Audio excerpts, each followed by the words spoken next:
వారణాసిలో ఉండే సుస్వరుడు అనే బోయవాడు ఒకరోజు అడవిలో తిరుగుతూ దారి తప్పిపోతాడు.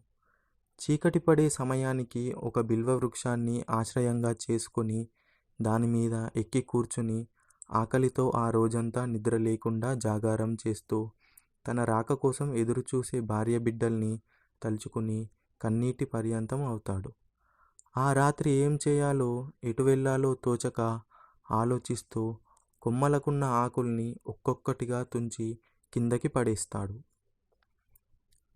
ఆ ఆకులు నేరుగా వెళ్ళి చెట్టు కింద కొలువైన శివలింగం మీద పడతాయి.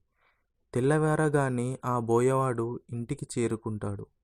కాలాంతరంలో అతను మరణించి శివసాయుజ్యం చేరుకున్నాడు. బోయవాడు అడవిలో దారి తప్పిన రోజు మహాశివరాత్రి అవటం, ఆ రాత్రంతా భోజనం చేయకుండా జాగారం చేయడమే కాకుండా తన కన్నీటితో శివలింగానికి అభిషేకం చేసి బిల్వపత్రాలతో ఆర్చించడం వల్ల బోయవాడు శివసాయుజ్యం చేరుకున్నాడు.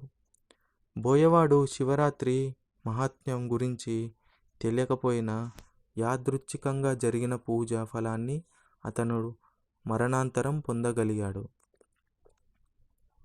ఉపవాసం జాగరణ ఎలా పాటించాలి?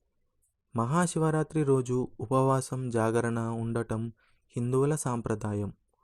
ఉపవాసం ఉండే ముందు రోజు, ఉపవాసం మరుసటి రోజు మాంసాహారం, గుడ్డు మొదలైనవి తినకూడదు. మద్యపానం చేయకూడదు.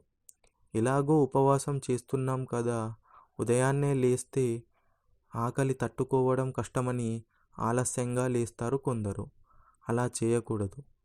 ఉపవాసం ఉండే రోజు ఉదయం సూర్యోదయానికి ముందే నిద్రలేచి తలపై నుంచి స్నానం చేసి శివదర్శనం చేసుకొని శివనామ స్మరణతో ఉపవాసం ఉండాలి. రాత్రి వేళలో శివలింగానికి పూజలు చేస్తూ జాగారం చేయాలి. పూజా విధానం, మంత్రాలు తెలియక పోయినప్పటికీ ఉపవాసం, జాగరణం, బిల్వార్చన, అభిషేకం లాంటివి వాటిలో పాల్గొంటే చాలు శివానుగ్రహం లభిస్తుందని వేద పండితులు చెప్తున్నారు. ఉపవాస వ్రతం ఎప్పుడు ముగించాలి? శివరాత్రి రోజు ఉపవాసం జాగరణ చేయటం వల్ల సకల సంపదలను చేకూరుతాయని సూచిస్తున్నారు. శివరాత్రి మొత్తం శివనామంతో ఓ నమఃశివాయ అనే పంచాక్షరి మంత్రంతో జపం, స్మరణతో జాగరణ మీలో నిక్షిప్తమై ఉన్న అనంతరమైన శక్తిని జాగృతం చేస్తుంది. శివరాత్రి మరుసటి నాడు ఉదయం శివాలయాన్ని సందర్శించి ప్రసాదం తీసుకుని ఇంటికి వచ్చి భోజనం చేసి ఉపవాస వ్రతం ముగించాలి. అందరూ గుర్తుపెట్టుకోవలసిన ముఖ్య విషయం, శివరాత్రి నాడు ఉపవాసం జాగరణ చేసిన వారు తరువాతి రోజు రాత్రి వరకు నిద్రించకూడదు. అప్పుడే సంపూర్ణ ఫలం దక్కుతుందని పెద్దలు చెప్తారు.